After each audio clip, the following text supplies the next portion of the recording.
ODD I've got one that can see. You'll want to remember this moment as the last time you thought the flat earth was stupid.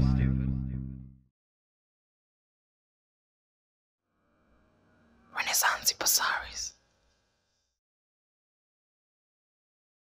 This is basically the biggest thing you could possibly lie about. The best way to brainwash the whole world is to lie to the whole world about what the world is. They've stolen our mind from us and stuck us on a cartoon ball.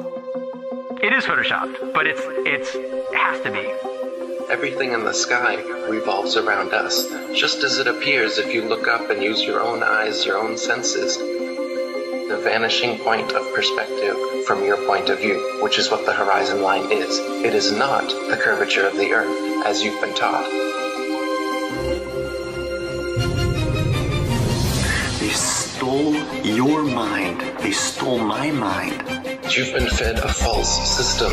You've been shown CGI images with a ball earth with a horizon that curves. Of course, you can measure curvature if it actually existed. It's been tested over and over again and found to have no curvature whatsoever. You've just been lied to and shown pictures, and you believe those. Science, in fact, shows that the earth is flat and motionless. Now, one thing I really want your generation to embrace is that the earth is a closed system. We cannot leave the earth. There's no place to go. These are the questions we need to be asking. Just our common sense, everyday perception of the Earth. It is flat, as far as we can tell. It is motionless, as far as we can tell. And everything in the sky is revolving around us, as far as we can tell. If nobody told us otherwise, we'd logically assume that the Earth was flat, motionless, with everything in the sky revolving around us. And you can prove that this is the case as well. For instance, with the horizon, as you rise up, no matter how high you go on the top of Mount Everest, or if you go in a balloon higher and higher, we've gotten independent balloons have gone up with cameras, the horizon remains flat all the way around and rises to the eye of the camera all the way up, totally flat, and rises to the eye of the observer. Their theory just gets more and more wild as time has gone on. And so yeah, it began with the spinning Earth going 1,000 miles per hour, which is then circling around the sun at 67,000 miles per hour, which then they decided the sun wasn't a heliocentric model, but more of an acentric model, where they don't know where the center is, and we're just exploding out of a big bang. So the sun, we're spinning around the sun, and then the sun and us are spinning around the Milky Way galaxy, they say, at 500,000 miles per hour. And then the entire Milky Way galaxy, they say, is shooting off from the Big Bang at 670 million miles per hour, almost the speed of light. So there's at least 4 rip-raging, contradictory motions supposedly going at all times, yet you don't experience any of it, nor can you measure any of it using the stars. The flat motionless Earth, not only is it the greatest conspiracy of all, it's also the easiest to prove. I mean, it just is flat and motionless, just as it appears. Look into it more and more, make it a thing to try and debunk it, if you will. You know, even if you want to do it that way. Negative reinforcement works too. Try as you will, you're only going to find proofs for the flat motionless Earth. You're not going to confirm that you're on a spinning ball. It's a commonly held misconception that the Earth is a spherical object that revolves around the Sun. But the fact is, of course, that the Earth is a circular dish surrounded by a barrier of ice that explorers have been attempting to penetrate for centuries. No, I just want to stand on top of the wall and piss off the edge of the world. You know nothing, Jon Snow. You want answers? I think I'm entitled. You want answers? I want the truth! You can't handle the truth! Son, we live in a world that has walls, and those walls have to be guarded by men with guns. When I look at the people who signed the Antarctic Treaty, and all the nations that were down there doing whatever they were doing, signed a treaty, and I believe it was 1958 or somewhere thereabouts, saying Nobody can stake a claim to Antarctica, and if you're going to go down there, you can only go down there for scientific reasons under carefully restricted guidance. But it's not a free-for-all. Nobody can just, hey, I'm going to go check out Antarctica and do a high jump of my own. No, can't do it. It's the only treaty that's all these countries have signed and never broken and completely agreed on. It's the only one. What treaty is there that everybody's agreed on? We're being kept away from it for a reason. They have some scientific bases there, and literally it's controlled by the military because they don't want you finding out what's beyond. Our guest tonight found out whether there was any land north of the North American continent. He made that first discovery flight, and I must say that Admiral Byrd, our guest tonight, is not only our greatest living explorer, but he's been an inspiration to countless Americans. Admiral Byrd, you've been to both the North Pole and the South Pole. Is there any unexplored land left on this Earth that might appeal to adventurous young Americans? Yes, there is. And not up around the North Pole, because it's getting crowded up there now, because they find out it's really usable, not only to live in, but militarily. But strangely enough, there's left in the world today an area as big as the United States that's never been seen by a human being. And that's beyond the pole on the other side of the South Pole from Middle America. And I think it's quite astonishing that there should be an area as big as that unexplored. So the other question is, well, how come ships don't go off the sea if it's flat? How come ships don't fall off the edge? Well, here's why you don't fall off the edge. There's a 200 to 300 foot high wall that is the border that Scripture says is keeping everything in. Nothing's going past that. Because they don't want you finding out what's beyond.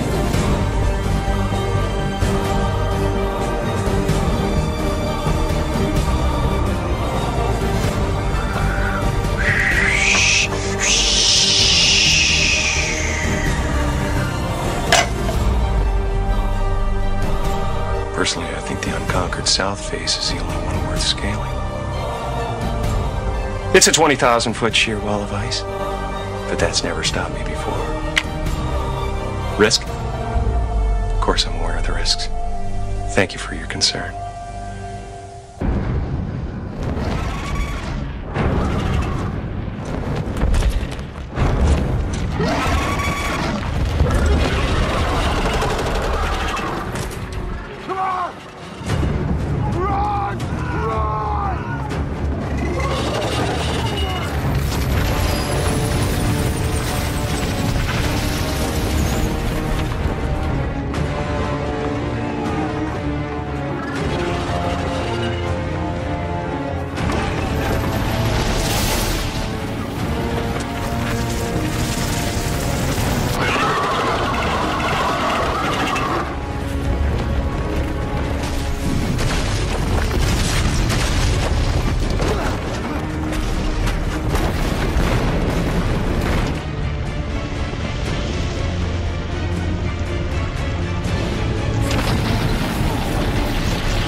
Circumnavigation is really just a flat circle path. Gravity as we know it simply doesn't exist. The sailor thinks that he's traveling around the Earth this way, when in effect he's traveling around the Earth this way. And he's creating a circle.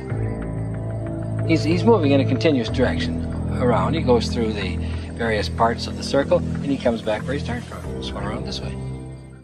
One of heliocentrists' favorite supposed proofs of their ball Earth theory is the ability for ships and planes to circumnavigate, to sail or fly at right angles to the North Pole, and eventually return to their original location. Since the North Pole and Antarctica are covered in ice and guarded no-fly zones, however, no ships or planes have ever been known to circumnavigate the Earth in north-south directions, only east-west.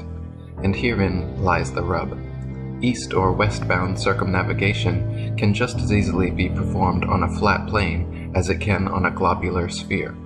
Just as a compass can place its center point on a flat piece of paper and trace a circle either way around the pole, so can a ship or plane circumnavigate a flat Earth. The only kind of circumnavigation which could not happen on a flat Earth is north-south bound, which is likely the very reason for the heavily enforced flight restrictions. Flight restrictions originating from none other than the United Nations, the same United Nations which haughtily uses the flat Earth map as its official logo and flag.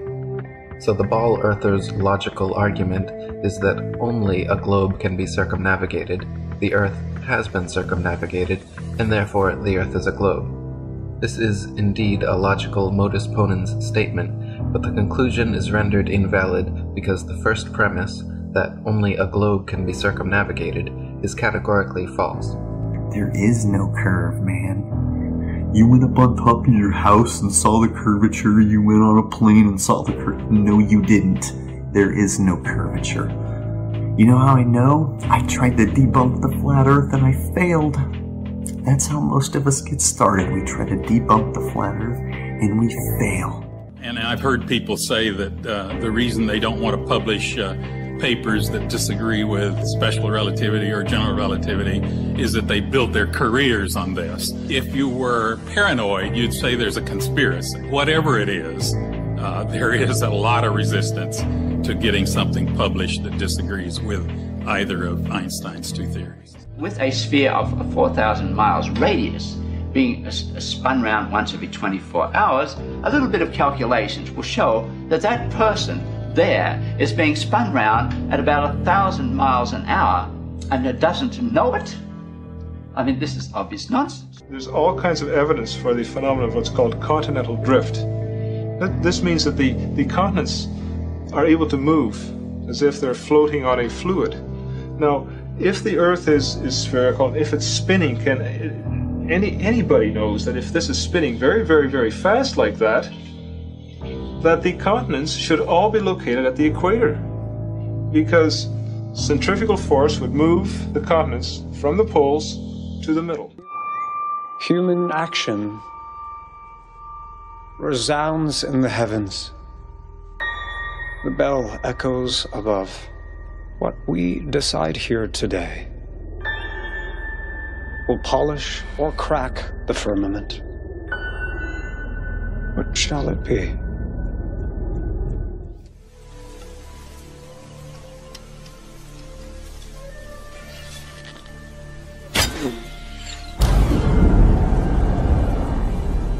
Although we weren't able to shatter that highest, hardest glass ceiling this time, thanks to you, it's got about 18 million cracks in it. And it may be hard to see tonight, but we are all standing under a glass ceiling right now. I know we have still not shattered that highest and hardest glass ceiling, but someday someone will, and hopefully sooner than we might think right now. The pitcher, steroid Santa Claus, kicks and deals. It's a long fly ball going back, and the ball shatters the sky, bringing the ocean itself down into the stadium. Oh, Simpson just broke this dream's reality wide open.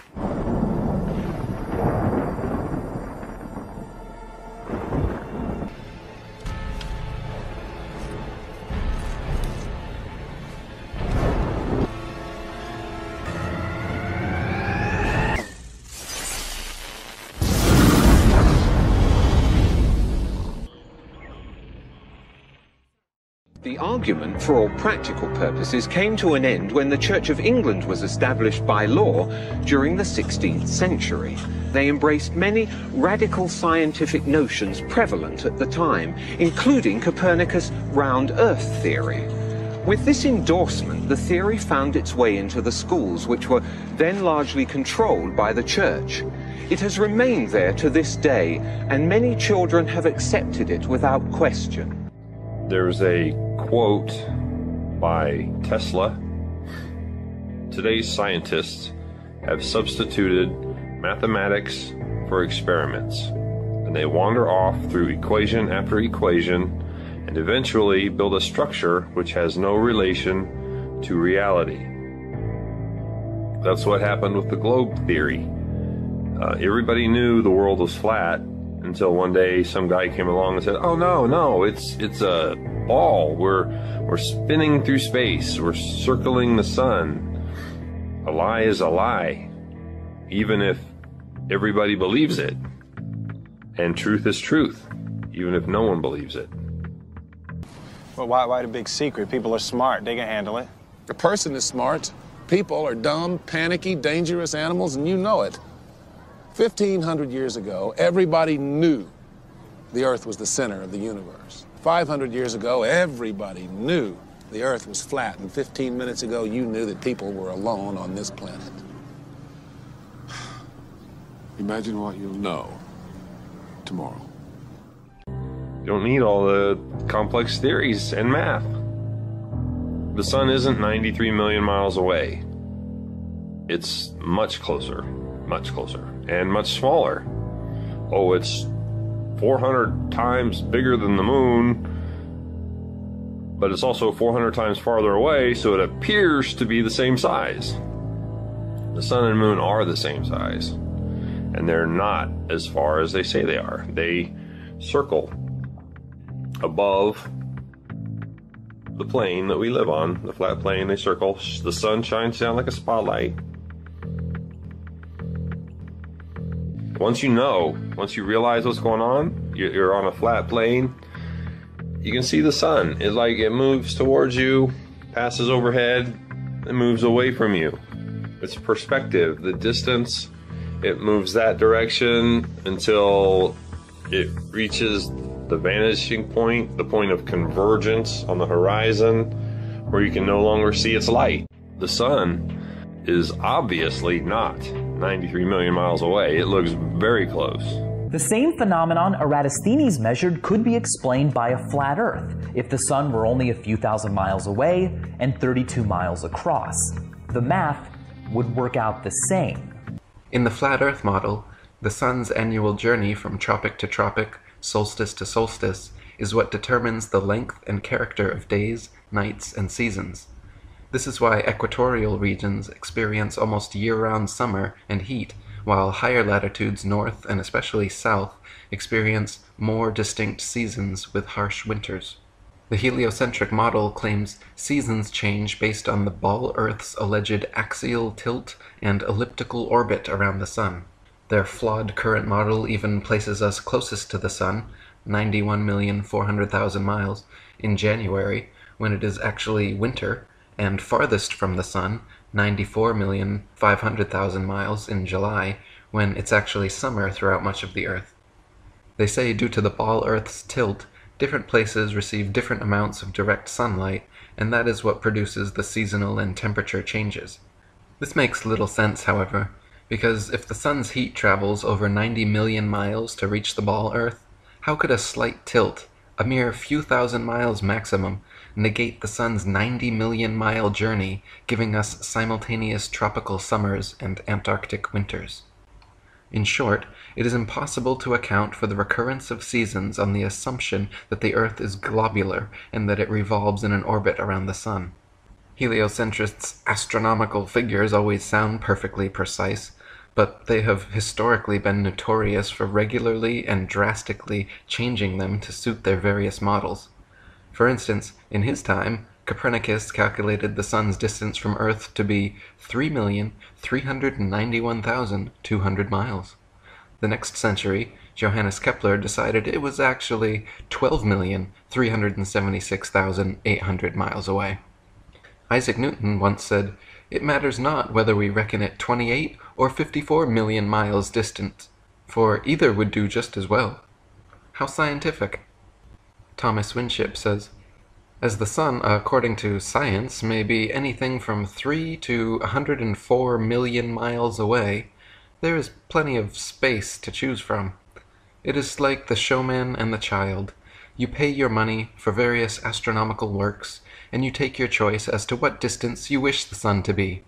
If you are a modest person, go in for a few millions, but if you wish to be very scientific and to be mathematically certain of your figures, then I advise you to make your choice somewhere about 100 millions. You will at least have plenty of space to retreat into should the next calculation be against the figures of your choice. You can always add a few millions to keep up with the times, or take off as many as may be required to adjust the distance to the very latest accurate column of figures. Talk about ridicule. The whole of modern astronomy is like a farcical comedy, full of surprises. One never knows what monstrous or ludicrous absurdity may come forth next." And Marshall Hall said, "They had to slow down the moon's speed by 58,870 miles per hour and reverse its direction to west to east to successfully sell their phony heliocentricity system to a gullible public. I don't think there is one person in many, many thousands, regardless of education, who knows that the Copernican model had to turn the moon's observable direction around and give it a new speed to accommodate the phases and eclipses." William Carpenter said, "Astronomers tell us that the moon goes round the earth in about 28 days. Well, we may see her making her journey around every day if we make use of our eyes, and these are about the best things we have to use. The moon falls behind in her daily motion as compared with that of the sun, to the extent of 1 revolution in the time specified. But that is not making a revolution. Failing to go as fast as other bodies go in one direction does not constitute a going round in the opposite one, as the astronomers would have us believe. And since all this absurdity has been rendered necessary for no other purpose than to help other absurdities along, it is clear that the astronomers are on the wrong track." They say that the sun lines up with the earth just perfectly to cast the shadow of the earth onto the moon like 3 billiard balls in a straight line. However, many times, over 50 times in the past 500 years, it's been recorded by the Royal Astronomical Society that the sun and the moon were both visible above the horizon at the same time during an eclipse, which means they couldn't have been not even close to in a straight line. They're almost next to each other. So this explanation of the shadow of the ball Earth going onto the moon is impossible for being what the eclipse is. They also use that as a proof of the ball Earth. They say, hey, see the shadow? It's a ball. But this is impossible. So you're not seeing the shadow of the ball Earth. It's not a proof of the ball. And in fact, a better explanation is this ancient explanation of the black sun, or Rahu, which occults the sun and the moon at certain points during the phase. There's an 18-year cycle that eclipses go through, and every 18 years it repeats. So you can predict eclipses based on this geocentric flat model with Rahu, as they've been doing for thousands of years. Nowadays they claim to be predicting it based on the billiard ball, sun, moon, and Earth lining up. But as I said, this is not happening. So this is yet another lie. And this claims of seeing Nibiru or some other celestial body very well may be this translucent dark body, the black sun, since we're not told about it. Anytime we see strange phenomenon and think it could be a second sun, it very well may be this one, the black sun. There isn't another side of the moon. It's just a translucent, it's not densely physical because you can see through it. There's been pictures taken of stars being seen right through the moon. And the Royal Astronomical Society has recorded stars and planets like Jupiter have been seen through the moon. And they're scratching their heads recording this, like wondering what they've seen. And this is on record back in the 1700s up until today. You can see things through the moon. On a clear afternoon, you can see the blue sky through a waxing or waning moon. You'll see part of the moon illuminated, and then part of it you'll see the blue sky right through it. some of these supposed craters, you can see the blue of the sky through the crater. The science community is ignoring a lot of the things that we're looking at, and so normal people are going out and doing experiments. And one of the experiments has turned up an amazing fact that we've not been told, and it destroys the whole idea of this heliocentric system.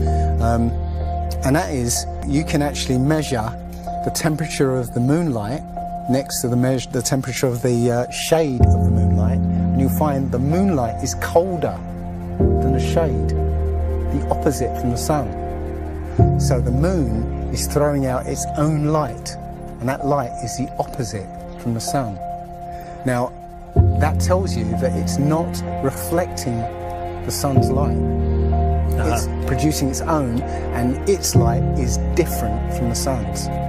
So, you know, the scientific community have not told us this, because they won't tell us this, because it destroys this idea that the sun is, you know, is lighting up the moon. If you start here, and you go around long enough in the same direction, you wind up in the place you started from. Yes, Thomas? Why don't we fall off when we walk underneath, Miss Sarah? Because of a force called gravity. What does gravity look like? Gravity is something we can't see, but we know it's a great invisible force that keeps us all here on Earth. It's a natural force that keeps us all from flying off into space. We were always told that the world is flat. You were told right. Don't listen to her. I've been patient with you, Sarah. Lord knows I've been patient, but now your words have revealed you. The law of gravity was discovered by Sir Isaac Newton in 1687. That's almost 200 years ago, Uncle Evan. But there is only one law. The law of God. What is gravity? You have no idea. Okay, next question. Wow. No, here's the difference. We can describe gravity. Okay. We can say what it does to other things. We can measure it, predict with it. But when you start asking, like, what it is, I don't know. Einstein, in an Einsteinian answer, we would say gravity is the curvature of space and time. And objects will follow the curvature of space-time, and we interpret that as a force of gravity. That's probably the best answer I can give to a what is gravity question, or why is there gravity. That's the best I can do there. I think that's a good start. So gravity is a total subterfuge of the natural laws of density. So people want you to believe that before Isaac Newton lived and an apple dropped on his head, nobody in the world had ever thought of or been able to explain why stuff falls down. The reason that objects fall down is because they are denser than the medium that they are in. And the reason that an object would rise up is because that object is less dense than the medium it is in. So, for instance, that's why a raindrop falls down through the air and an air bubble rises up in the water. That's why a rock would fall down, but a helium balloon would rise up. It's not because gravity has an affinity for rocks and doesn't like balloons. It's because of density. It's all because of relative density. If you take a deep breath and you submerge yourself in water, you'll stay at the surface because you've just changed the density of your body. And if you exhale that breath, you're going to start to sink because you've just changed the density of your body. Gravity didn't just decide that it's got more of an affinity now and it's going to start sucking you down to the bottom of the ocean. All about density. So gravity is just complete bullshit that Isaac Newton made up so that Copernicus's spinning ball model would make any sense. And they said, oh, well, the reason things fall down is because there's this sucking force that pulls you to the center of massive objects. And of course, if that was the case, then we would be like magnetized to the earth, and just stepping your foot off of the earth would be like taking a heavy magnet off of a refrigerator, and stepping back would be like putting it back down again. And of course, they don't have a single example of any mass, by virtue of its mass alone, causing some other smaller mass to spin circles around or to stick to that mass because of its gravity. They say gravity just spontaneously happens when something's massive enough, and then non-massive things will either start spinning around it, like the planets, if that's what they want it to do, or they'll stick to it, like people, buildings, and the oceans, if that's what they want it to do. So gravity's their mythical magic force that causes us to stick to the mythical magic spinning ball Earth, when in reality, it's simple science. The natural physics of density and buoyancy determine that heavy things fall down and light things rise up. And then they claim that there's a force called gravity that holds these oceans in, just so, you know, that it's strong enough to hold the oceans in, but weak enough to allow, you know, bugs to take off and smoke to rise out a chimney. So the magical force of gravity, which was created by knighted Freemason Sir Isaac Newton, is basically their go-to answer that explains away anything they have a problem with. Gravity is what they say caused the Big Bang somehow. Gravity is what formed the planets and the sun. Gravity is what causes the planets to orbit around the sun and moons to orbit around planets. Gravity is what causes the water to stick to the planets. Gravity is what causes the tides from the moon. But not all of Earth's water, no, just the oceans. All the lakes, ponds, and inland waters, those are completely unaffected, but the moon lifts the tides, sure.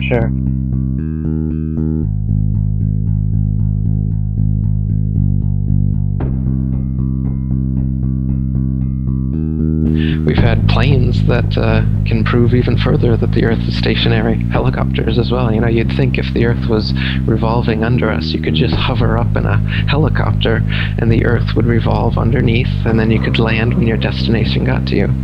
But of course, they tell us that the magic of gravity holds the atmosphere to the spinning ball too, and so, relatively speaking, you're moving with the ball.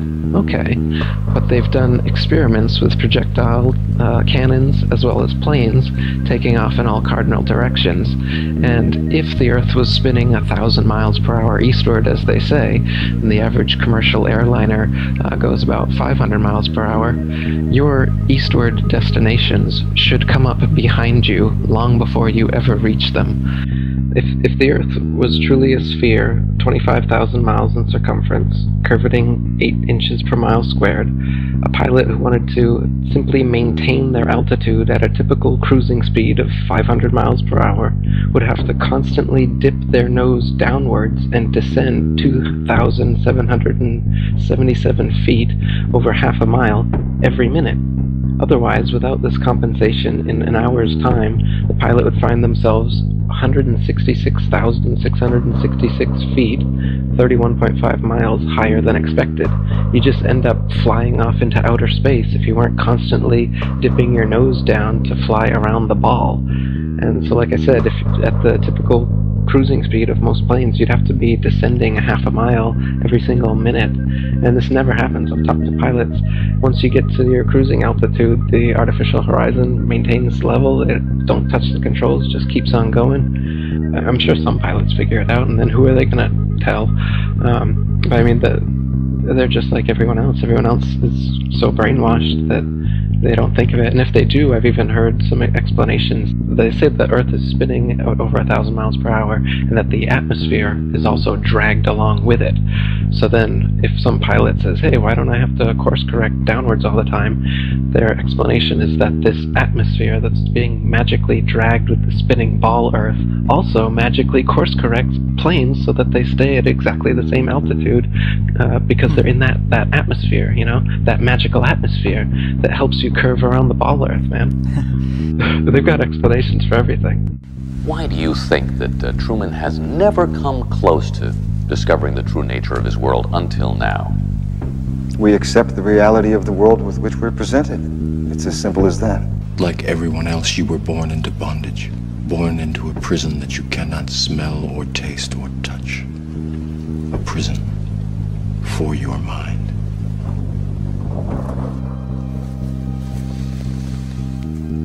This is your last chance. After this, there is no turning back. You take the blue pill, the story ends. You wake up in your bed and believe whatever you want to believe. You take the red pill, you stay in Wonderland, and I show you how deep the rabbit hole goes. Remember, all I'm offering is the truth, nothing more. The world is round. What? You know how everybody believes the world is flat, like a pancake? Well, they're all wrong. The world is actually round, like an orange. The world is an orange. And? And? Well, that's it. It's a great idea. It's one of my best ones. Yeah, but what kind of orange? Is it a navel or a juicer? What? Look, just sleep on it. In the morning, the idea will come to you again, and you won't even remember where you got it. Get it? Got it. Good. I must say, I really thought you'd catch on to this a little quicker, Copernicus. What? My name's not Copernicus. I'm Charlene Sinclair. You're not Copernicus? This isn't 16th century Poland? Oh boy, I screwed up. Watch. The ships sail away. They don't disappear all at once. No, first, the bottom will disappear. See, the bottom of the ship is gone. Now we can see midway up, and then the whole thing disappears. Now, ships came back. They didn't fall off the table. So people realized that the world is curved. I mean, it's a big curve, but it's curved. This is bullshit. Everything that guy just says, bullshit. Boats don't disappear over the curvature of the horizon. Boats disappear due to perspective. All you have to do is go to the beach, watch a boat disappear from your eye, and then whip out your telescope, your binoculars, or your high-powered zoom on your camera, and you can pull the entire boat right back into view. Whole mass and all. Yeah, that's right. You think the boat disappeared? Just whip out your telescope, your binoculars, or your zoom camera. You bring the entire boat back into view, completely debunking everything Coy just told you. And here's my video proof. Extraordinary claims require extraordinary proof. Imagine that. You can debunk the curvature of the Earth yourself with just a simple zoom on your camera. Bye-bye, little boat. There's a place in Bolivia called Salar de Uyuni, which is a salt flat. It's literally 100 miles wide one way and 80 miles across. And it's perfectly flat. And when it rains, literally you get an inch of water and it looks like a perfect mirror. Now, how does that happen on a sphere? Yeah, it shows you that, you know, if you're one end of this salt flat, you can see perfectly clearly the other end 100 miles away. So it's just showing you that, you know, the Earth is flat, and without the effect of the waves in the sea, you'll be able to see a whole lot further. Another one is just the natural physics of water. It's the natural physics of water to find and remain at level. If water is dammed up and then released, it will flow out in all directions until it becomes level again. But on a spinning ball Earth, we would have to have oceans that were hundreds of miles of curved water. And this is impossible. I mean, they can't show you any example of this happening, but they claim this is what's happening on the Earth. Water always finds its level, whether it's in a glass, whether it's in a bathtub, whether it's in a swimming pool, whether it's in a lake, whether it's an ocean. Water is always level. That's why we use water as a leveling tool. Nowadays we have lasers, so you can check again, and the laser will level out over the water. If the Earth is 25,000 miles in circumference, there must exist a curvature drop of 8 inches times the mile when you square the mile. 1 mile means there should be an 8-inch curvature drop. 2 miles, 2 times 2 times 8 is 32. That's 32-inch drop. 3 miles would be a 72-inch drop. And this would exponentially continue. Here's the longest bridge in the world. The Danyang Kongchon Grand Bridge in China, 102.4 miles long. There should exist nearly 7,000 feet of curvature drop in that bridge. 7,000 foot curvature drop. Do you see it? It ain't there. Look at the horizon. It's flat. Sure. Oh man, You know, I know that the world's supposed to be round, but I'm not so sure about this part.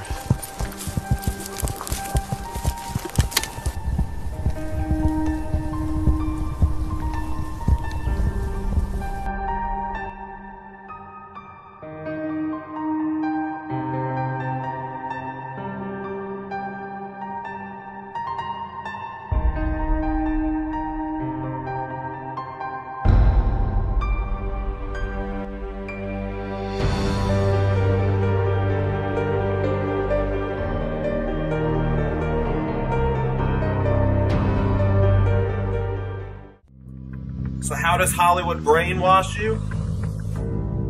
Well, one way is like this. They begin their movies on a globe and then they zoom in to whatever the first scene is. Real clever way to brainwash you in the very first scene of any movie you see. Universal Studios is so bad they use this goddamn globe as their logo, as their intro to every single movie that they make. At the beginning of every single movie Universal makes, you're gonna see the spinning globe logo. So it doesn't even matter what the movie's about. You're gonna be brainwashed. As for all of the photos and video evidence we now have that the Earth is round, well, all of that material is completely fabricated. A hoax perpetrated by space agencies, airlines, globe manufacturers. They are reaping the rewards of our ignorant belief that the Earth is actually round. People say, well, go look at the planets. The planets are spheres, so that means we're a sphere. No, whip out a telescope. I've got one. Whip out your telescope and look at Mars. It's a dot of light. It's an orange dot. And then when you look at a NASA image, it's this desert world with canyons and ice and craters and shit. But when you look at it through an amateur telescope, like a good amateur telescope, not one from fucking Walmart, like a good one, it's an orange dot. It's not a desert world with canyons and shit that they went to. There's no rover on Mars. They're prepping us with movies like The Martian so they can steal our money on a fake trip to Mars, just like they stole our money on a fake trip to the moon. They basically stole our minds and enslaved us by showing us a picture of a ball. Said, here's what you live on, it's a ball. And then they show us a different picture of a ball. Here's a different picture of a ball. And everyone's just like, yeah, that's the same place. It doesn't matter if the colors of the continents change. It doesn't matter if the color of the oceans change. It doesn't matter if the continents change sizes, change locations. None of those pictures look the same. The color of the water is different. Like you said, the continents are different sizes. It's just unbelievable. And I think what happened originally was they would put these things out and nobody was paying any attention to it. You know, and then all of a sudden now, people are paying attention to it, and now they're pulling these pictures in, and it's an obvious fraud. What? And the thing is, there's supposedly tens of thousands of satellites orbiting Earth.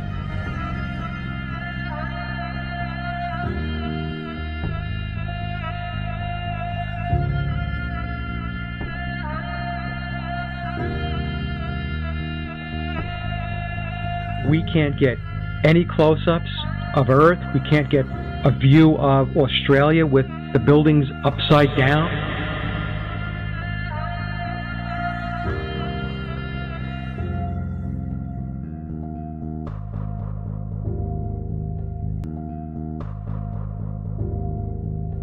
Now let's go into the layers of the atmosphere.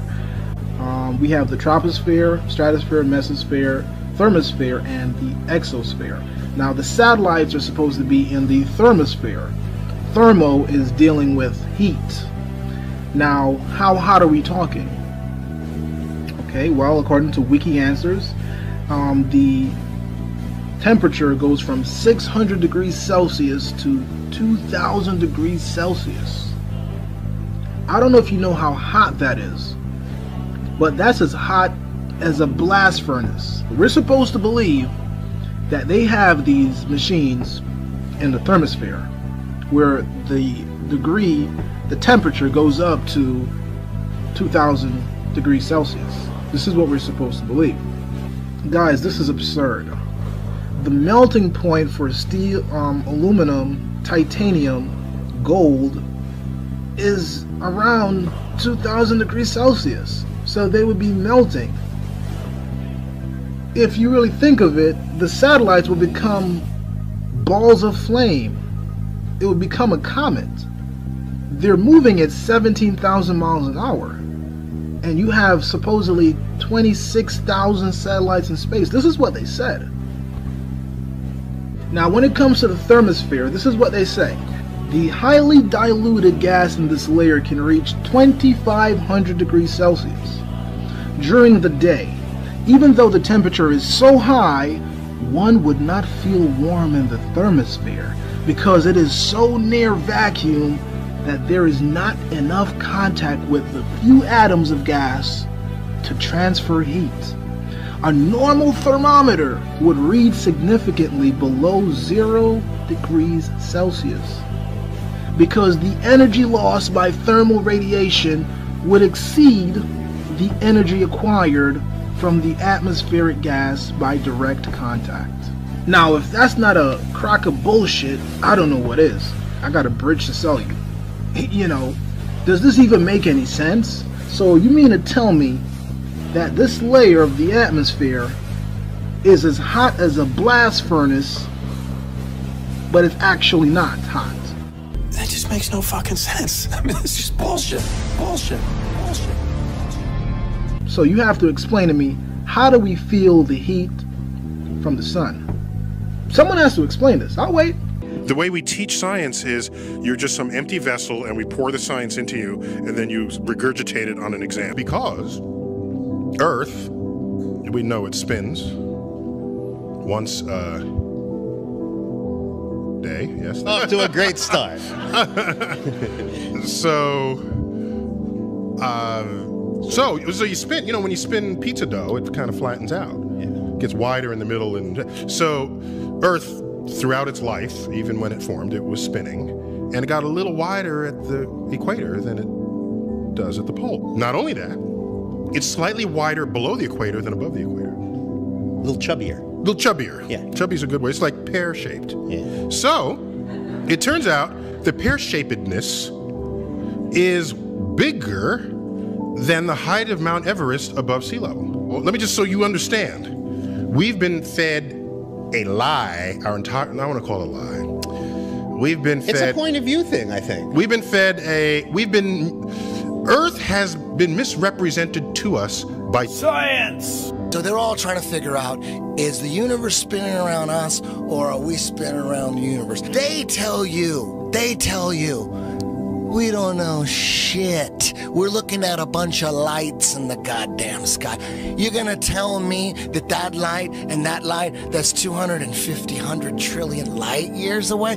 How the fuck did you figure that out? Well, don't they have an explanation for that shit? No, exactly. That's what what you just said right now. What you just said now is what everyone's natural reaction.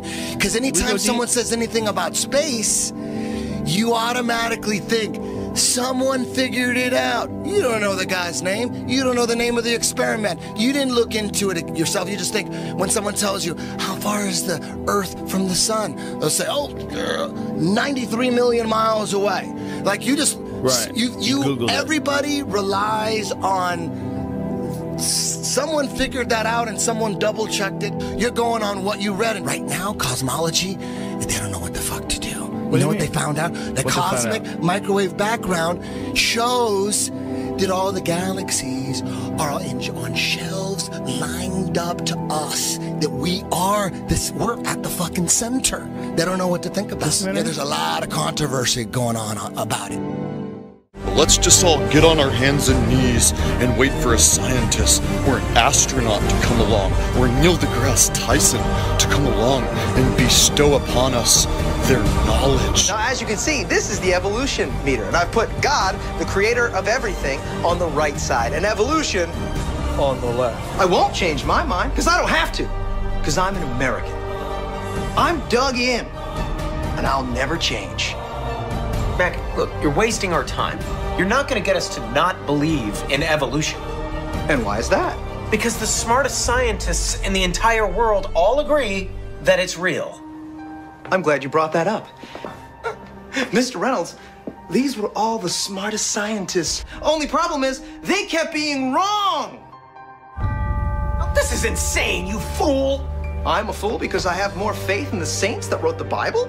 Yeah, because you just read the words of a bunch of guys that you never met, and you just take it on faith that everything they wrote was true. And what makes you think what your scientists are writing is any more truer than my saints? Because there are volumes of proven data, numbers, figures. Have you poured through the data yourself? The numbers, the figures? Well, no. No. Oh, interesting. So let me get this straight, Mr. Reynolds. You get your information from a book written by men you've never met, and you take their words as truth based on a willingness to believe, a desire to accept, a leap of, dare I say it, faith? Come on. Look, I mean, I don't even know how I'm supposed to respond to that. Like, come on. I rest my case. You know, these guys go to school, they read books, they come out believing they came from monkeys, and then they have the audacity to say that we're the stupid ones.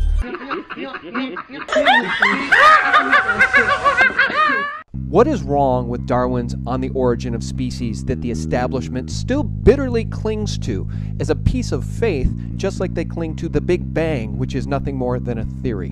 What's wrong with On the Origin of Species? Well, we're going to present 4 proofs that it's wrong, and then we're going to take 2 proofs that the evolutionists use and show where they're flawed. And I think the best place to start is at the beginning of life. Oh, you know what, Sean? I want you to put a graphic up on the screen because I think it's important we give our audience a 1-minute refresher on what the theory of evolution says. Can do. What what the theory says is that life began in the ocean billions of years ago when the right chemicals formed our single-celled ancestors by chance. And then these single-celled creatures began to evolve into multicellular creatures, and they became the first sea-going invertebrates. Invertebrates, a creature without a backbone, like a jellyfish. Then the invertebrates evolved into fish, and then fish yearned to come ashore, and so their fins started to evolve into legs, and they became the first amphibians, which are creatures, of course, that can go on land or water like a frog. And then amphibians evolved into reptiles, reptiles evolved into mammals, and then eventually within the class of mammals you had these ape-like creatures who evolved into man. And that's the theory in a nutshell. It might be taught a little differently from one school of thought to another, but that's it. And that's basically what your kids are taught in school. So to start at the beginning, the origin of life, and Darwin did talk about that, the origin of species, said that life began in a warm little pond, but after a while they realized that a pond wouldn't last long enough for significant evolution to take place, so they changed it to the ocean. So let's see what's wrong with this. Now, I've got a can here of all-natural cola, and if we look at it, it says cola. It says 12 ounces, which it reminds us, in this case, is 354 mLs. I laughed because you said all-natural cola. I don't think there's anything natural about cola, but go ahead. Well, it's from Whole Foods. Okay, got it. It's as natural as cola can get. Let's put it that way, gotcha, okay? Copy. All right. Now, it says Whole Foods on it, and it's got a list of ingredients, the amount of fat and sodium, and it's got a barcode which is scannable, and it's got a pop top, which works very nicely, and it's got cola inside. Very tasty, right? Now, does anybody think that this can and its contents and the printing on the outside could have originated by pure chance? And obviously not. I mean, it's too well designed.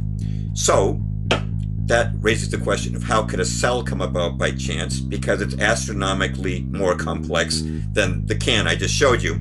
And I want to give you a quote. The quote is this, quote, "A simple one-celled bacterium, R. coli, contains DNA information units that are the equivalent of 100 million pages of Encyclopedia Britannica," unquote, and that quote is from the Encyclopedia Britannica. Now, cells have a functional unit called proteins. That's their basic unit. And even in a bacterial cell, there's thousands of different proteins, and not to get technical, but proteins are found out in a smaller building block called amino acids, and there's hundreds in one protein, and they have to be in the right order.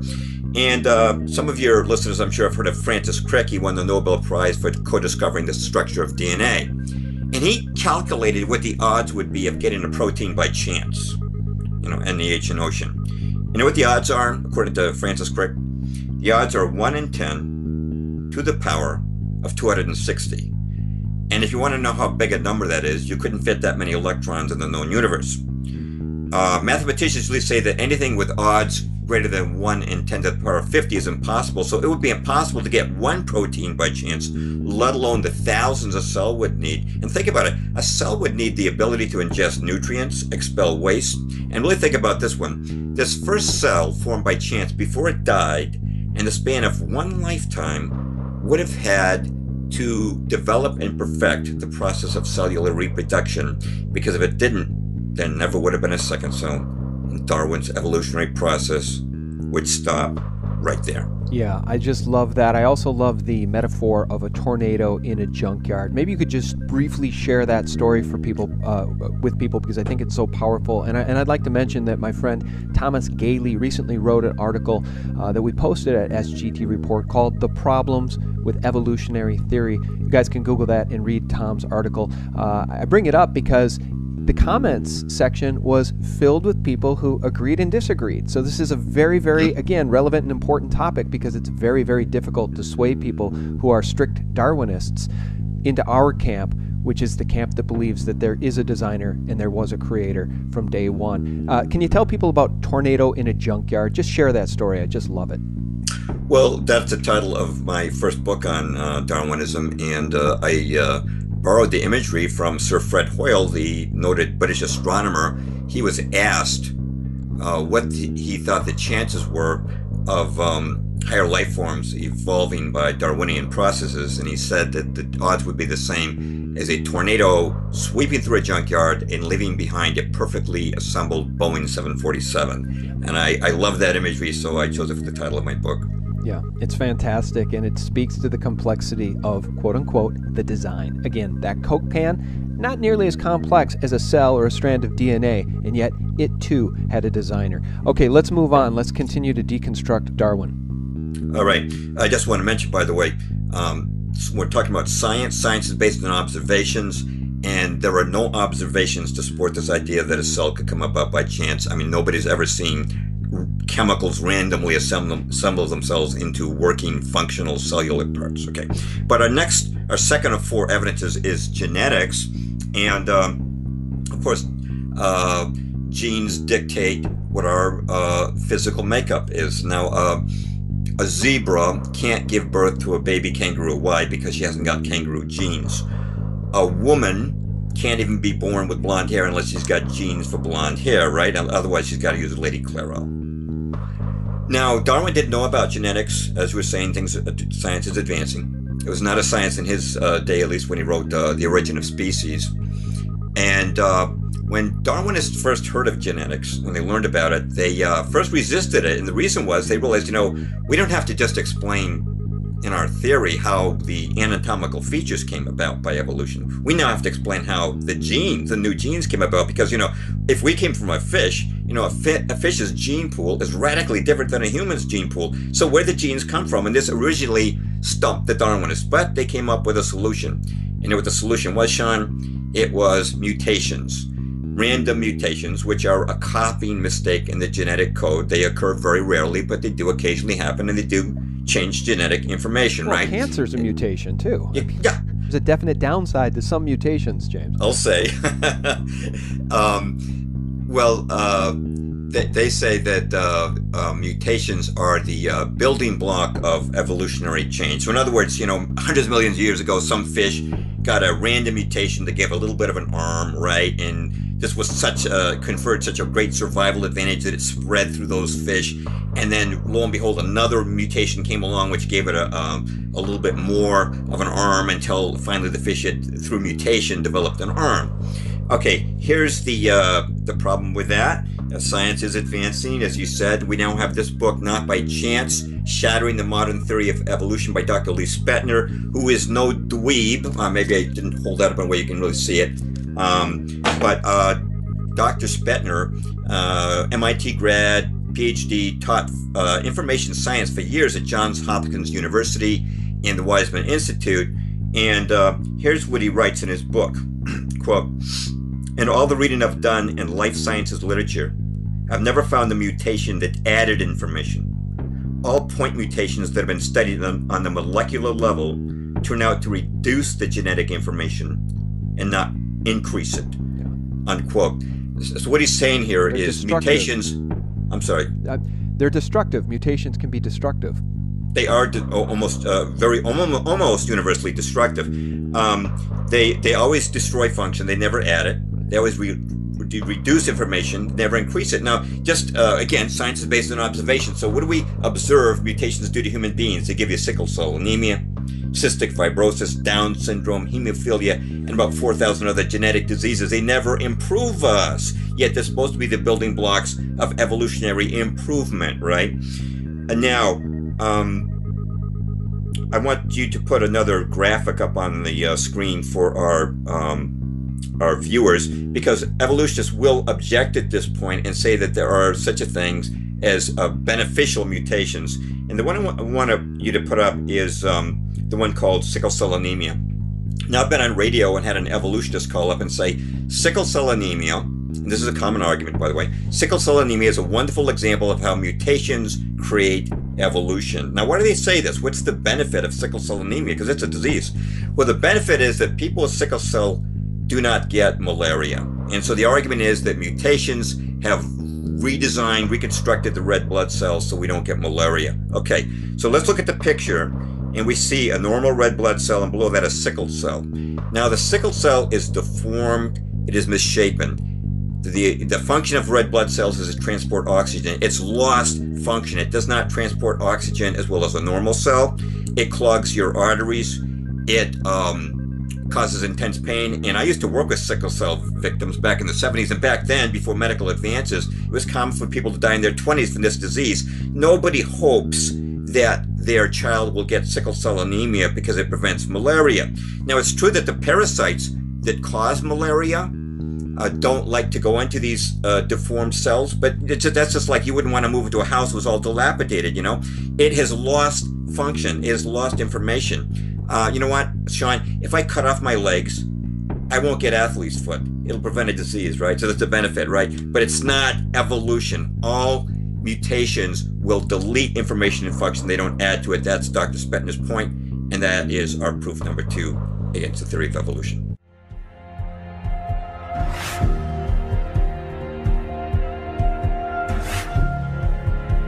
They're the fucking idiots for just repeating school book bullshit. That's how it works.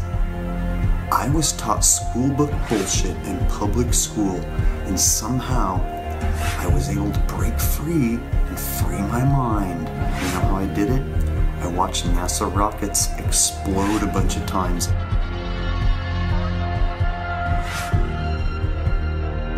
Fly off sideways and not go to space. If you watch the trajectory of the space shuttle, it doesn't go straight up. It always goes in a curve and out to sea. The point is, they actually go horizontal. The space shuttle goes horizontal. It never goes any further up. It goes horizontal, very, very low down in the atmosphere. You know, it's still in the atmosphere while it's horizontal, so it never gets any higher. And it goes out of sight, not because it goes too high, because it goes too far downrange. And they have a plane that's mocked up to look like a space shuttle, it's a jet-powered aircraft. That's it. It's not a glider. It's an aircraft. And that's what they're fooling us, taking billions of dollars in and giving us images and fake planes. This is an amazing monumental sort of feat of space exploration. This is the Galileo satellite. Full authentic NASA imagery of the Galileo satellite. Must have cost like $1 trillion for this fucking operation. Very expensive. This is the Galileo satellite. They never knew it would go that far and reach Jupiter. You know, they didn't know. It's the first time anything goes that far. It managed to get there. There's Jupiter. There's one of its moons. I mean, it's clearly lining up to take some really good photos of Jupiter. Immediately followed by a camera satellite. perfectly composing the whole shot out in outer space. Amazing, eh? What the cameras can do when they fly. It's into outer space, a place we've never been to. That's amazing. Look at that. That is perfect. You're telling me the entire continent didn't have clouds? The entire fucking continent, like, you can see Africa and all these lights and all this stuff, like, you know, if you turn on your porch light, I guess you can see it from space, apparently. And it's like there's no clouds in some of these pictures. NASA, we're coming for you. For 60 years, you've been faking space. There are no spheres in the heavens. The experts have devised them in the imagination so it was easier to understand their movements. So what's that mean? Well, it means stars are not distant. Guilty of a cover-up the likes of which has never been seen in human history. Everything, and I mean everything that we were taught about space, about the planets, about the orbits is a hoax. It's a lie. That means our entire idea of the cosmos isn't just wrong, it's very wrong, astronomically wrong. So, any scientists, any physicists out there going to do anything? Or is the scientific community just going to sit there and do nothing? You guys are really just making it harder for the truth to come out by protecting these frauds and the liars that deceived all of us. Space may be the final frontier, but it's made in a Hollywood basement.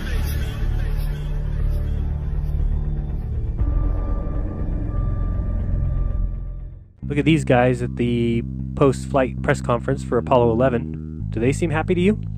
Now don't get me wrong. Don't come back at me and say that's not proof, because I'm not saying it is proof. What I'm saying is you need to add everything into the story and make your own conclusion, not what other men say. Neil Armstrong became a recluse. Moved and stayed in his house and didn't talk to anybody, no interviews. Sure, he had a few. But this is the first man to walk on the moon, man's greatest achievement. And the one who was the first one to do it went into hiding. Buzz Aldrin became an alcoholic. Made a fortune selling all the things he said were in his pockets. Quarters and dimes that he sold for $10,000 and $20,000 each. Have you read Buzz Aldrin's book or know anything about his mom? She killed herself a year before he went to the moon because she didn't like the idea of the media attention her son would be receiving. Very, very peculiar. Then, to add to that, he went to the doctor, as his family did, and told the doctor to lie about her cause of death so that they wouldn't attract media attention. This is, what is this? Oh, this is a shot from 130,000 miles out. I guess it's from approaching. It's from approaching the moon, looking back at the Earth. Now, I've seen this on a couple of flights. Was this something that you got, although this is from Apollo 11, did you shoot a shot of the Earth like this? So you had a TV camera in the spacecraft. That's correct. And this is, I guess, the Earth zoomed in at a distance. Yep, seems to be. I think it shot a little bit halfway to the moon. Now it's kind of, now I guess the cloud cover looks. That's what you're looking at. Now what is that right there? What is what? There's like an arm. It looks like hair on an arm getting in front of the window. Maybe somebody got their arm in front of. Now I thought that was the arm of God moving across the Earth. I couldn't quite figure that out. I suspect that was the edge of the window, or the mic that they were shooting at. What is that in the top left? If that's the Earth, is that like another spacecraft? No. That I have no idea what that is. It's some aberration on the film of some sort. Oh, those are shadows, I think. Or reflections, probably reflections that are just reflecting. Run that back again so we get another shot of it. Okay, turn off the camera. Your interview is done. I've given you all the time I'm going to give you. Okie dokie. Good to meet you. Okay. I don't say it's a pleasure. Understand. Please get your ass out of my house. Okay. And you came here under false pretenses, and I think you're an asshole. As an independent producer, okay, we're heading out. Doing that is against moral ethics. lying about going to the moon is a satanic lie of gigantic proportions. I don't hit people, but you're going to be on the deck unless you can. Well, I'm heading out. I appreciate it. And get the hell out of the black house. You get a gun and shoot them at them before they get out of the office? We have a video camera running if you want to do it. Right. That would be great footage for us. I was given a classified tape from the Apollo program. It's 31 years old. It's an unedited reel, including outtakes from the mission. It's got about 20 takes of a single shot of the mission. What mission? Apollo 11. Yes. And the photography is being forged in the mission. They're faking a shot of being halfway to the moon. And they refer to you on the tape as a shot that was done during Apollo 10, where you put a transparency over the window and move the camera of the Earth and move the camera back away from the window, turn off the lights in the spacecraft, and appeared to be halfway to the moon when in fact they were in Earth orbit. Huh, really? Yeah, and they said it was the same way that you did it on Apollo 10. So we wanted to give you the opportunity to put your left hand on the Bible, to raise your right hand, to swear to God. Stick it in your ear. Well, you were giving you an opportunity to swear to God under oath that you walked on the moon. I don't do that kind of thing. Well, if you really walked on the moon, what's the problem of swearing to God that you did? Do you believe in God? You want me to knock you in the head? Well, I want you to swear to God on the Bible that you walked on the moon. Okay. If you walked on the moon, we're given the opportunity to swear to God that you walked on the moon. I'm going to give you the opportunity to get the hell knocked out of you if you don't leave me alone. We found a very unique reel of footage that we have queued up to show you. Yeah. And it's from the mission. And to our knowledge, no one has ever seen it before. And it's 30 years old. And you want me to see this while you have me on camera? Well, and to tell us what it is. What is your proposition? That we didn't go to the moon? I know for a fact that you did. I know for a fact that you did not. You know for a fact that we did not? That's correct, and you'll see this tape proves that. Okay, well, I'm not interested in satisfying your suppositions when there's all this evidence that we did. Well, you're talking to the wrong guy. Why don't you talk to the administrator in NASA? We're passengers. We're guys going on a flight. We're not. I know for a fact this tape. And this tape would prove it in a court of law. Subsequently, this tape was never used. Why don't you try? Why don't you put your money into a court of law and see how people laugh at you?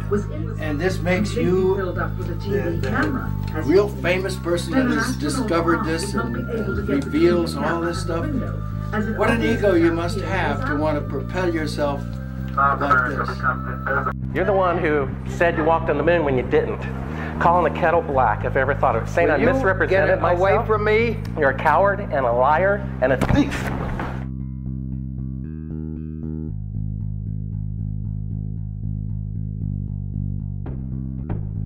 Wanted to give you the opportunity to swear on the Bible that you walked on the moon. Will you put your left hand on the Bible and swear to God that you walked on the moon? Gentlemen. Mr. Cybro. Yes? If you really walked on the moon, why would you not do that? So why don't you just put the end to the record in the argument and put your hand on the Bible, swear to God you walked on the moon. Mr. Cybro, knowing you, that's probably a fake Bible. Really? Well, no, it's a real Bible. You have the opportunity to have $5,000. The meeting is not open. Well, you have $5,000 cash. You can give it to charity if you'd swear on the Bible that you walked on the moon. Please I have give a it to tape. charity. It'd be fine. Why don't you swear to? Why not? Why won't you do it? So why don't you put your hand on the Bible and swear to God that you walked on the moon? Mr. Cybro has made a fool of himself in front of the world. Mr. Cybro, you do not deserve answers. Now, I'm absolutely positive that anybody in their right mind would have to agree that if we did go to the moon, it was man's greatest achievement. Imagine how well kept those records would be.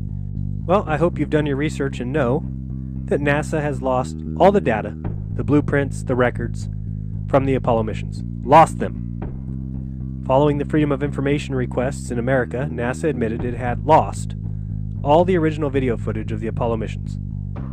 Unfortunately, it isn't just the video footage that's missing. Also, allegedly, beamed back from the moon was the voice data, the biomedical monitoring data, the telemetry data that monitored the location and the functioning of the spaceship. All of that data, the entire alleged record of the moon landings, was on 13,000 plus reels that are missing. They're gone. Also missing, according to NASA and its various subcontractors, are all the original plans and the blueprints for all the lunar modules, for the spacesuits and for the lunar rovers, and the entire multi-sectioned Saturn V rocket. And this isn't just like a box or 2 boxes, this is over 900 boxes. You don't lose 900 boxes unless you lose them on purpose. And that only leaves why. Why have they done this? What's the point of this grand deception? I think Eric Dubay explains it best. People are always asking, why do they do this? I mean, this is, other than the obvious profit margin motive, NASA being the biggest black budget black hole in existence, sucking in over $30 billion taxpayer money for the fake moon landings alone. Nowadays, hundreds of billions of dollars, and not just NASA, but RASA and all the other fake space organizations around the world giving CGI images for hundreds of billions of dollars. You want to put something in context. If you want to do something with $3.5 trillion, you can do whatever you want. Whatever you judge to be important to the profile of the nation that you are trying to build and to sustain. So by surreptitiously indoctrinating us into their scientific materialist sun worship, not only do we lose faith in anything beyond the material, we gain absolute faith in materiality, superficiality, status, selfishness, hedonism, and consumerism. If there's no God and everyone's just an accident, then all that really matters is me, me, me. So they've turned Madonna, the mother of God, into the material girl living in a material world. It's all about making us feel nothing, so that we can be used. If everybody realized how special we all are, how unique every single life is, then this whole world would change overnight. We wouldn't allow ourselves to be used by this cabal. I start from the supposition that the world is topsy-turvy, that things are all wrong, that the wrong people are in jail, and the wrong people are out of jail, that the wrong people are in power, that the wealth is distributed in this country and the world in such a way as not simply to require small reform, but to require a drastic reallocation of wealth. All we have to do is think about the state of the world today and realize that things are all upside down. Now, if you don't think, if you just listen to TV and read scholarly things, you actually begin to think that things are not so bad, or that just little things are wrong. But you have to get a little detached and then come back and look at the world, and you are horrified. Now, as soon as you say the topic is civil disobedience, you're saying our problem is civil disobedience. That is not our problem. Our problem is civil obedience. So we came, we saw, he died. Did it have anything to do with your visit? No, I'm sure it did. I think all our society is run by insane people for insane objectives. You know, and I think that's what I sussed when I was 16 and 12 way down the line. But I expressed it differently all through my life. It's the same thing I'm expressing all the time, but now I can put it into that sentence that I think we're being run by maniacs for maniacal ends, you know. If anybody can put on paper what our government and the American government, etc., and the Russian, Chinese, what they are actually trying to do, you know, and what they think they're doing, I'd be very pleased to know what they think they're doing. I think they're all insane. But why, some say, the moon? Why choose this as our goal? And they may well ask, why climb the highest mountain? Why, 35 years ago, fly the Atlantic? Why does Rice play Texas? We choose to go to the moon. We choose to go to the moon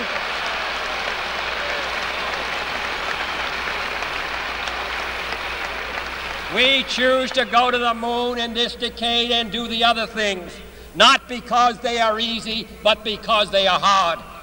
Because that goal will serve to organize and measure the best of our energies and skills.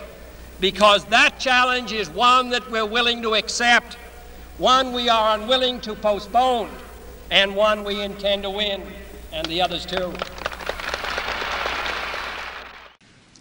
What is at stake is more than one small country.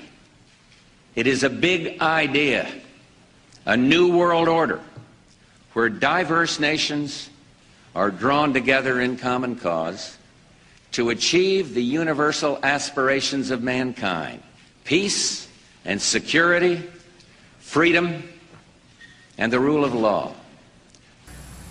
Virginia statesman John Page wrote to Thomas Jefferson, "We know the race is not to the swift, nor the battle to the strong. Do you not think an angel rides in the whirlwind and directs this storm?" I want to be clear. I am willing to work with anybody. Republicans, Democrats, Independents, Libertarians, Greens, anybody to combat this threat on behalf of our kids. I'm open to all sorts of new ideas, maybe better ideas. Nobody has a monopoly on what is a very hard problem, but I don't have much patience for anyone who denies that this challenge is real. We don't have time for a meeting of the Flat Earth Society. Some months ago, a German television team contacted me because they had heard about my science challenge and had found a physicist at Georgetown University I could debate. They also wanted to make it as easy on the scientist as possible, so their idea was simple. They would record me on video, reading 5 quick science-based questions, and then send that recording over to Georgetown, and he would respond in kind. This is what I read on camera. 1. Long-distance photography. The mainstream science formula for the curvature of the Earth is 8 inches per mile squared. An easy comparison would be the falling rate of 32 feet per second, so 8 inches per mile per mile. 2 miles is 2 times 2 equals 4 times 8 inches, or 32. 3 miles is 3 times 3 equals 9 times 8, or 72, and so on. At 50 miles, the curvature is 50 times 50 times 8, coming in at over 1,600 feet of curvature. And yet, with HD cameras, we can pull boats back into frame that are well beyond visual range. Not only does the new technology clearly show that it's not a mirage, but the same objects can be viewed in infrared and can be targeted ship to ship by beam radar. Can science explain this? They had no answer. Number 2, vacuum versus gravity. The force of a vacuum is measured in units of torr, T-O-R-R. Even a low-level vacuum can overcome gravity here on the surface. In building molecule-free chambers for the manufacturing of electronics, a series of massive pumps are needed to create a 99% vacuum. That's -9 torr. And for the remaining 1%, horsepower isn't enough. It can only be achieved by a chemical leaching process. That being said, how is the -10 torr vacuum force of space not ripping off the atmosphere of this world? What is gravity? And remember that there are gases that already defy it, like helium, hydrogen, and fluorocarbons. Isn't it more logical to suggest that the atmosphere is being contained in an enclosed, pressurized system? They had no answer. Number 3, eclipse shadow. Mainstream science tells us that the moon is over 2,000 miles wide, and yet during the 2017 American eclipse, no offense, the moon's shadow was only 70 miles wide, a reduction of over 97%. This is what the equivalent of having a 6-foot man walking in front of a wall where his shadow is smaller than an action figure at only 2 inches. Where do we see this in our everyday lives? We've seen a shadow's actual size and some much larger. Where can we see small shadows? The Flat Earth community says that the moon is less than 50 miles wide, much closer and the same size as the sun. Isn't this explanation also possible? They had no answer. Number 4, moon temperature. Science has yet to address this relatively new discovery that the moon generates a cold light. While it might be 50 degrees in the moonlight, it's warmer at 60 degrees in the moon's shade, sometimes showing temperature shifts of over 13 degrees Fahrenheit. In addition, under controlled experiment conditions, magnified moonlight is even colder still, again, the opposite of sunlight. We can generate this with technology today using a cold laser. The question is, why is the moon giving off a cold laser light? They had no answer. Last but not least, the Van Allen belts. A simple yes or no question. Are the Van Allen radiation belts deadly? If yes, then how did Apollo 11 through 17 make round trips through these belts with only aluminum and plastic as shielding? No one died, no one got radiation poisoning, nobody even got cancer. I think there's still like 5 left. Radiation is only stopped by 2 metals, lead and gold. Both are very heavy and cannot be used in aerospace because of their weight. If the answer is no, the belts are not deadly, then explain the video currently on the NASA.gov website called Orion Trial by Fire, in which NASA clearly states the belts are so dangerous they will not be testing manned capsules because they are unable to solve the radiation problem. Keep in mind, this is not an old video. It was created at the end of 2014. The scientist viewed my recording and folded like a card table. This piece was never aired. All that being said, my name is Mark Kendall Sargent, and I'm a flat earther.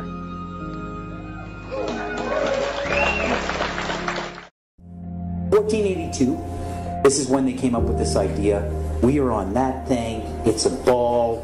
Hey, we should go to the North and the South Pole. We didn't do it yet, it's a fucking ball. Hey, nobody's even like jumped up high enough to see if it is a ball. We can't do that, we don't have planes yet, it's a ball.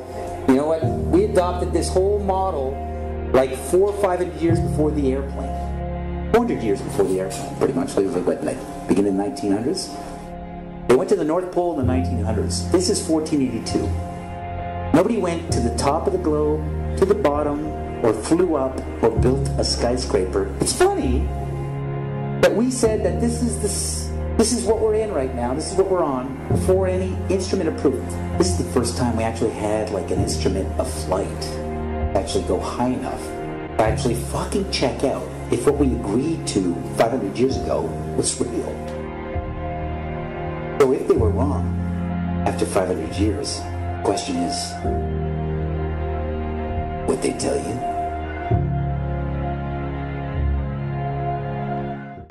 The very word secrecy is repugnant in a free and open society, and we are, as a people, inherently and historically opposed to secret societies, to secret oaths, and to secret proceedings. That I do not intend to permit to the extent that it's in my control.